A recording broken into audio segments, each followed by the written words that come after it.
I think I just solved the Jonbenet Ramsey case. No, I didn't. But this is my theory if the intruder whole thing is right. So this is my intruder theory. First of all, with my theory, this person has to know the family super well. Enough to know how much to put on the ransom note, and enough that Jonbenet would just willingly go with this person. I am talking about someone who is so close to the family that they are familiar with the house layout, they're familiar with the child, they're familiar with everything, and the child is familiar with them. So I think they took Jonbenet when she was in her bed and she woke up and they took her and she was awake and fully aware. I think they gave her some excuse like we're going to get presents or we're going to go on a trip or we're going to get to see puppies, who knows. But I think they gave her an excuse and she willingly walked down the stairs with this person. I think that the perp came like with the plan of taking this child for the ransom money. I think that was the whole purpose behind it. And I think that they went in going to walk out with this child fully awake, fully aware, everything. Now, maybe Jonbenet says, I'm hungry. I want to eat something before I go. So they sit down, have pineapple. And this is when the perp writes that huge ransom note. The 2 pages, the one he threw away, everything. He writes it as she's sitting there with him. And this is fully risky. Like, this is the middle of the night. Her dad could wake up, anyone could wake up. But this person is so familiar with the family that it wouldn't have been like, it would have been weird, but not a super big issue. Now, at the end of all of this, he tells Jonbenet, okay, it's time to go now. And they were fully just going to walk out the front door or go the way that the perp came in. But Jonbenet at this point says no. Now, in the perp's mind, this is completely ruining his plan because this is what he wanted to do. He wanted to just walk out with that child, and none of the neighbors would raise a concern. No one around would raise a concern because they are familiar with this person and the child. So I don't think he wanted to carry out a child. I think he wanted her to walk beside him. So when she protests this, things go awry. When she says no, he grabs her by the shirt like this and twists.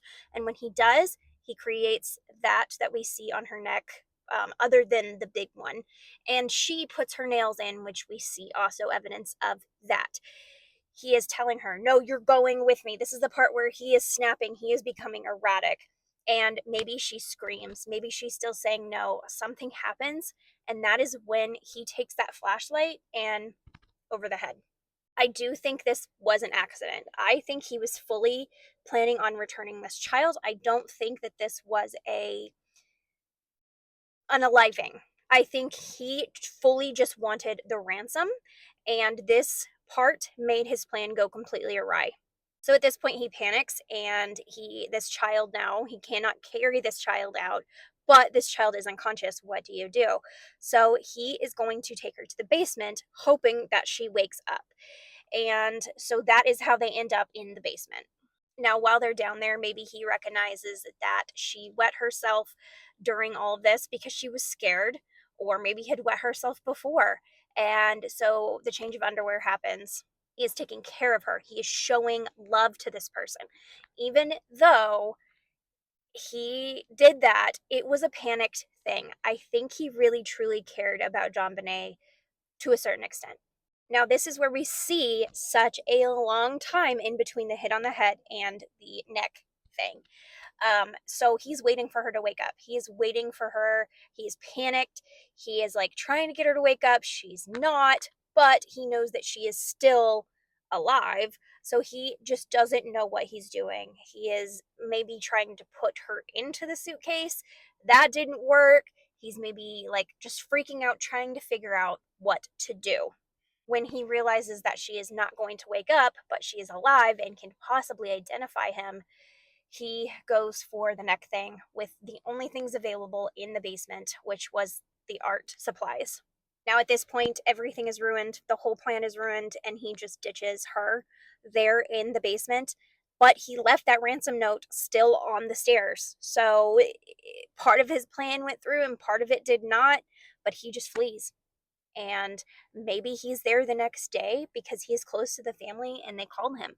Maybe he is just around lurking, but he knows what's happening and he knows that she's down there, but he can't do anything. Now, I know there's holes in this theory. Trust me, I know you're going to write them below. Please do. But this is as close as I could get. This is as close as I could get to something that made rational sense. I still think that it's a great possibility that it was someone in the family. And I know there's a lot of people who are like, leave him alone. He didn't do it. Da da da da da. But I just feel like there is so much evidence that it happened inside the family, and she knew him and she trusted him and he kind of cared for her. I don't know. What do you think about this intruder theory? What do you think about all of it? And what do you think about the new Jonbenet doc that's coming out? I cannot wait to see it. But what are your thoughts on my intruder theory? Did I nail it?